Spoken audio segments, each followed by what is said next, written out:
ভবানীগঞ্জ বাজারে এসেছিলাম। এটা হচ্ছে রাজশাহী জেলার বাগমারা থানায় অবস্থিত এই বাজারটি। এখানে কিছু কেনাকাটা করলাম।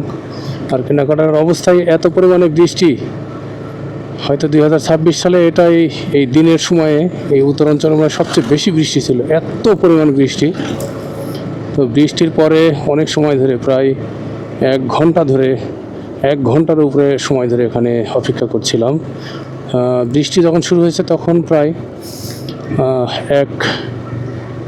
1টা 40 মিনিট ছিল, এখন 3টা বাজে, অলমোস্ট 3টা 1 মিনিট। তো বৃষ্টি ছেড়ে মোটামুটি 4-5 মিনিট হয়েছে, প্রায় 1 ঘন্টার উপরেই আর কি। 1 ঘন্টা 10-15 মিনিটের মতন বৃষ্টি হলো মুষলধারে একদম, রাস্তায় পানি দেখা যাচ্ছে। তো এই বৃষ্টি পরবর্তীতে সময়ে আমার এই ভিডিওটার কারণ যেটা আর কি, আপনাদের মাঝে বক করার কারণ যেটা, সেটা হচ্ছে যে এই দেখেন রাস্তায় যে কাদাটা ছিল আর কি, ওই যে ট্রাকের বা কাঁকড়া আর কি, কাঁকড়া গাড়ি যে কাঁকড়াতে করে কাদা মানে মাটি ধোয়ায় আর কি, মাটি নিয়ে যায়। এটার কারণে রাস্তায় যে কাদাগুলো পড়ে আর এই মাটিগুলো থেকে কাদা তৈরি হয়ে যায় বৃষ্টির কারণে। আর এই কাদার উপরে যে গাড়ি চালানো কী পরিমাণ কষ্টের আর কত যে রিক্সের, এটা আসলে যে গাড়ি চালায় সেই একমাত্র বলতে পারবে এটা কতটা কষ্টের বা রিক্সের।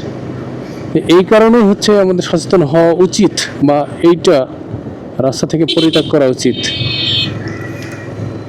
বাজারে এসে পেট্রোল নেওয়ার ইচ্ছে ছিল, তো পেট্রোলের যে অবস্থা দেখলাম সেটা হচ্ছে যে লোকাল দোকানগুলো যেগুলো মানে যারা আগে থেকে তেল বিক্রয় করতে 1 লিটার 2 লিটার করে বোতলে করে, তাদের কাছে তেল আছে।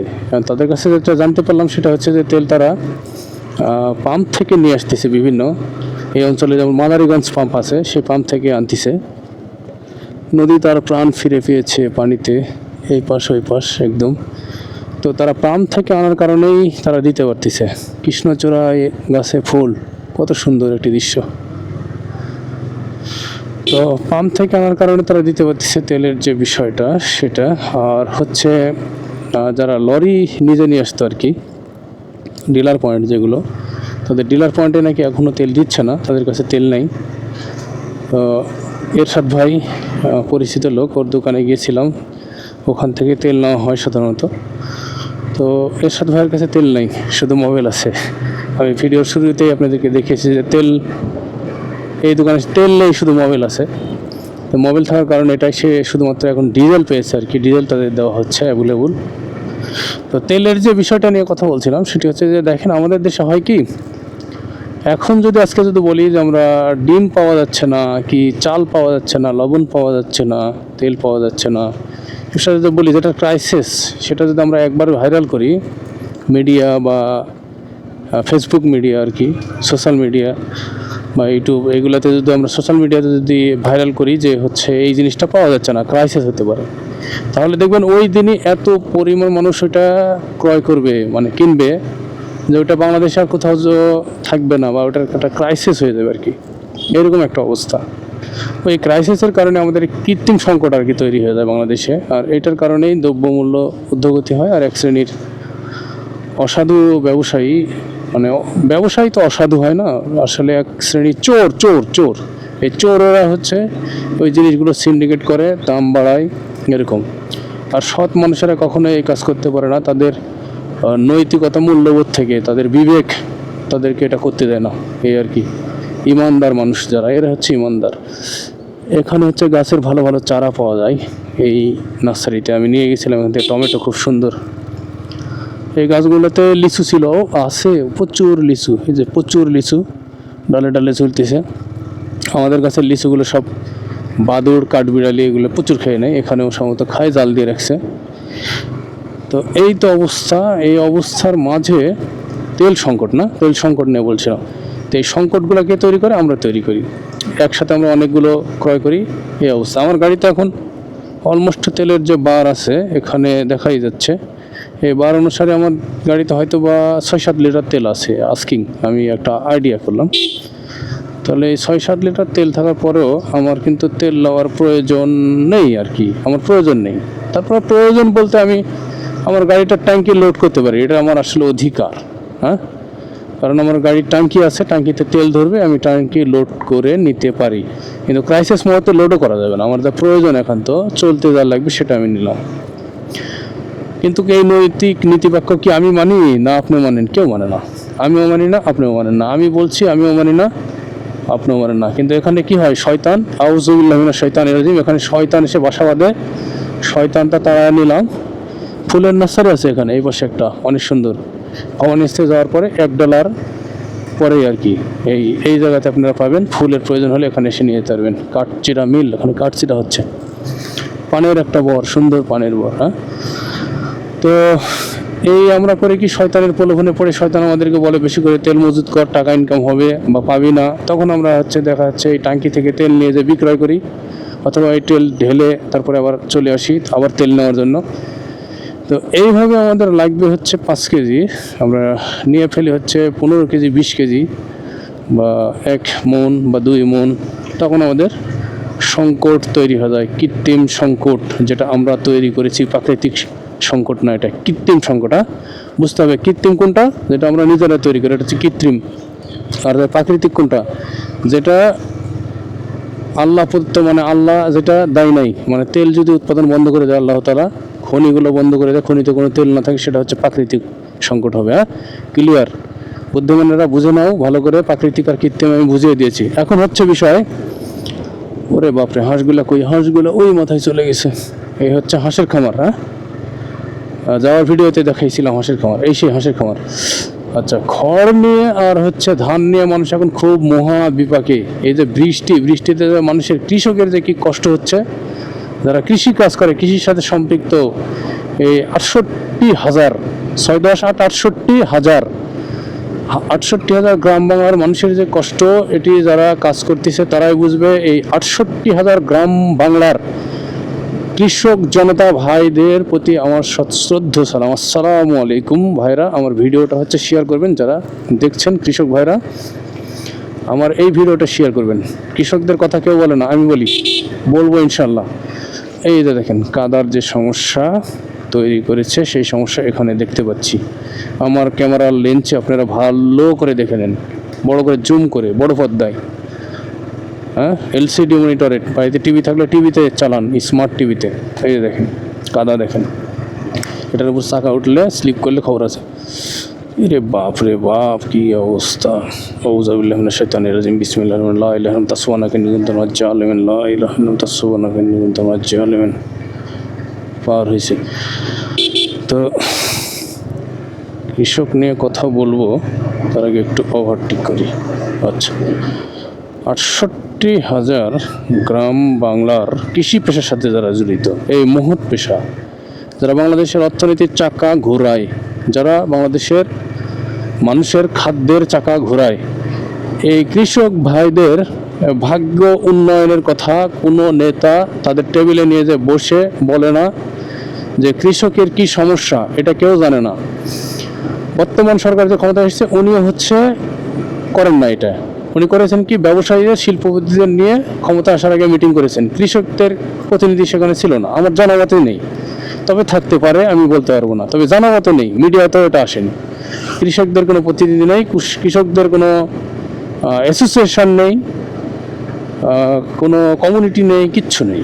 কৃষক যার মতন সে ঘুরে বেড়াচ্ছে। কৃষক যদি আজকে বলে যে আমি ধর্মঘট করে, অনশন করে, যে আমার ধান 1200 টাকা মণ না হলে আমি বিক্রয় করবো না, পারবে না। বিক্রি হয়ে যাচ্ছে, প্রয়োজনে করতেছে। কারণ কীটনাশকের দোকান থেকে হাজার হাজার টাকা খরচ করে কীটনাশক নিয়েছে, সারের দোকান থেকে সার নিয়েছে, সেচ যে দিয়েছে সেচের টাকা নিচ্ছে, হালের টাকা নিচ্ছে। কৃষক কিন্তু বসে নেই, তাকে দিতে হচ্ছে, ঋণ করে হলেও দিতে হচ্ছে। আচ্ছা, তাহলে কৃষকদের ভাগ্যের কীভাবে উন্নয়ন হবে? ব্রিটিশ পিরিয়ড থেকে যার 10 বিঘা জমি ছিল, তার জমি হয়তো কমে গেছে চলনে বচলনে অনেক ভুলের কারণে। কিন্তু যার 1 কোটি টাকার সম্পদ ছিল, সে 1 কোটি টাকার সম্পদ বা ব্যবসাকে অ্যাসেট হিসাবে এখন 100 কোটি বানিয়েছে ব্যবসার মাধ্যমে। কৃষি কাজ করে সচ্ছলতা, রিল্যাক্সে জীবনযাপন করছে, এরকম মানুষ খুব কম আছে। খুব কষ্টে তাদের জীবন যাচ্ছে, দিনানিপাত হচ্ছে, মানে প্রতিদিনে খাবার দাবার হচ্ছে। আউযুবিল্লাহি মিনাশ শাইতানির রাজিম, লা ইলাহা ইল্লাল্লাহ তাসওয়ানাকা নিকুনতুম জালিমিন। ফাঁকা দেও, ফাঁকা দাও। হচ্ছে খড়ের গাড়ি যাচ্ছে, কোথায় নিয়ে যাচ্ছে জানি না।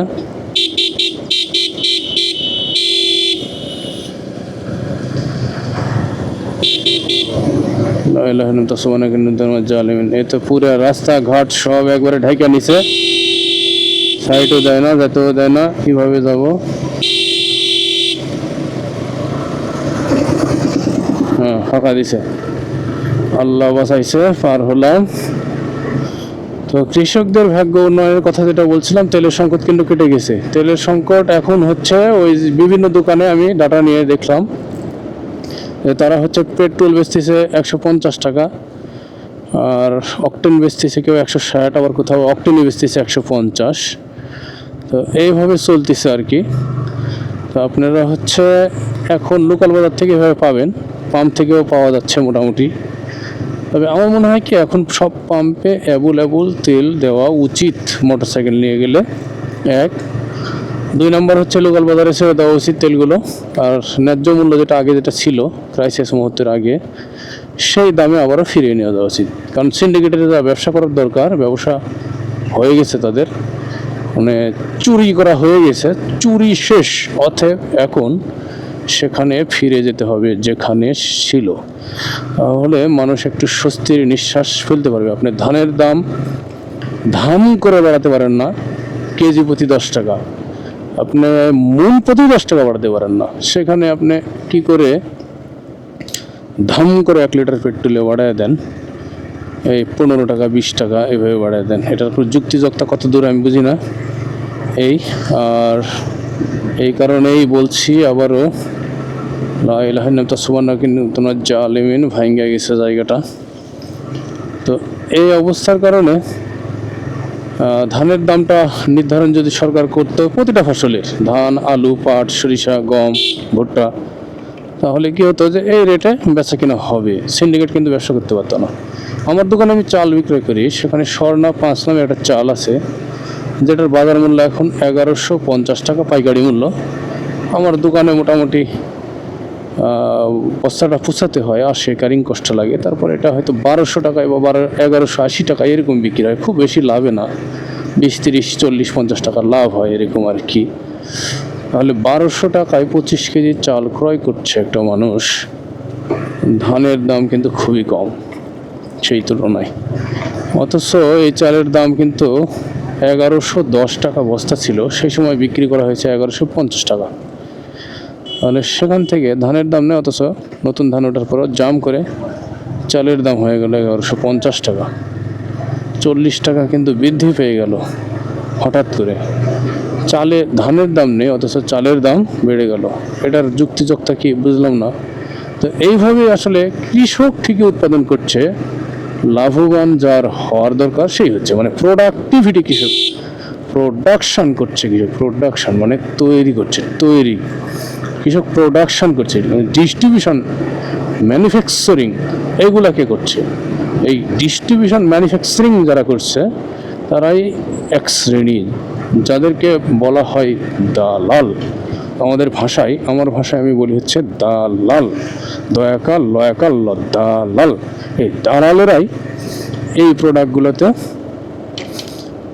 প্রচুর পরিমাণে লাভ করে নিচ্ছে, মুনাফা অর্জন করছে। আর এই দালালেরা হচ্ছে এই প্রোডাক্টগুলোর লাভ বৃদ্ধি করে নিজেরা লাভবান হচ্ছে, বিশাল বিশাল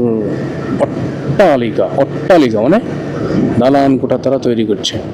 তো এইভাবে কৃষকই থেকে যাচ্ছে, চিন্তা চেতনায় তাদের মাথার চুল উঠে যাচ্ছে, লাভ যাদের করার দরকার তারা লাভ করে নিচ্ছে।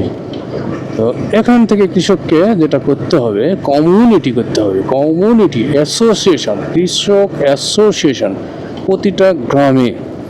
প্রতিটা গ্রামে ইউনিয়নে অ্যাসোসিয়েশন করে সারা বাংলাদেশে 68,000 গ্রাম বাংলায় যদি কৃষক কমিউনিটি বা অ্যাসোসিয়েশন থাকে, তাহলে এই অ্যাসোসিয়েশনের মাধ্যমে প্রোডাক্টের মূল্য নির্ধারণ হবে, যে আমরা 900 টাকায় 1000 টাকায় না, আমরা 1200 টাকা মন হলে আমাদের পড়তে হবে, আমরা বিক্রয় করব, তাছাড়া 1 কেজিও ধান বিক্রয় করব না। এইভাবে এই দেশের এইসব রাজা বাদশারা, এই ঘোষখোর চোরেরা যারা চেয়ারে বসে কলম ঘোরায়, কৃষককে তারা দূর দূর করে সরিয়ে দেয়, ওসব চোরেরা কি করে এই বসে থেকে আরামে রিল্যাক্সে এই কম দামে সব কিছু খেতে পারবে? আর তারা তো খেতে পারছে না, তারা পারছে না। কি করে ওই চোরেরা, দয়াকার লয়াকার দালালেরা কি করে হচ্ছে এই কৃষকের কষ্টার্জিত ফসলগুলো দালালি করে বেশি দামে বিক্রয় করে তারা তাদের পুঁজি অর্জন করে। পুঁজি মানে মূলধন পুঁজি, আর লভ্যাংশটা হচ্ছে লাভ। এই পুঁজি আর লভ্যাংশ কি করে তারা অর্জন করবে, এই বিষয়টা হচ্ছে তাহলে ভেঙে যাবে। ঠিক আছে কিনা? হ্যাঁ, তো এই হচ্ছে সিস্টেম। তো প্রতিটি কৃষক ভাইয়ের কাছে আমার অনুরোধ, খামারি ভাইয়ের কাছে অনুরোধ, এই ভিডিওর বেশি বেশি শেয়ার করে দিন। এইরকম অনেক বুদ্ধি আমার মাথার মধ্যে সব সময় ঘুত্তাঘুতি করে সব সময় মাথার ভিতরে। এই বুদ্ধিগুলো আমি আপনাদেরকে জানাবো। সারা দেশ আপনারা কাঁপিয়ে দিন আমার এই বুদ্ধিগুলো দিয়ে। তারপরে যদি সারা বাংলাদেশ কৃষক যদি জনতা জেগে উঠে, তাহলে ওই সব দয়াকার দালালদের সিন্ডিকেট ভেঙে যাবে ইনশাআল্লাহ। জালিমানি আবার দিকে সিটকি দিচ্ছে পানির। আমি একটু পালাই, আর পালানোর পরেই হচ্ছে আপনাদেরকে সে আবারও দেখাবো ফকিরিনী, বর্তমান রানী নদী, যা এখনও কার্যকর হয়নি। সেই ফকিরিনী নদীর ভিউ দেখিয়ে শেষ করে দেবো আজকের ভিডিও। এই হচ্ছে ফকিরিনী নদী, হুলিখালি বাঁধেরহাট। এই হচ্ছে বেলি ব্রিজ, মানে ইস্পাত দিয়ে তৈরি, এটার নাম হচ্ছে বেলি ব্রিজ। এই হচ্ছে ফকিরিনী নদীর সামনে হচ্ছে হুলিখালি বাজার বা বাঁধের হাট, বাঁধের উপর হয়েছে, এর নাম হচ্ছে বাঁধের হাট বা হুলিখালি বাজার। হুলিখালি নামের যুক্তিযুক্তা কতটুকু আছে আমি জানি না। বাজারের শুরুতেই পানি একবারে জলাবদ্ধতা হয়ে গেছে। হুলিখালি বাজার এখন বিকেল 3:17, দোকানপাট বন্ধ, ব্যবসায়ীরা ধানের কাজ নিয়ে ব্যস্ত, কেউ হয়তো বা আবার ঘুমাচ্ছে। এই সেই হুলিখালি বাজারের ভিউ দেখিয়ে আজকের ভিডিও এখানেই শেষ করছি। আল্লাহ হাফেজ। লা হাওলা ওয়া কুওয়াতা ইল্লা বিল্লাহিল আলিয়্যিল আযীম। আস্তাগফিরুল্লাহ। আসসালামু আলাইকুম ওয়া রাহমাতুল্লাহ।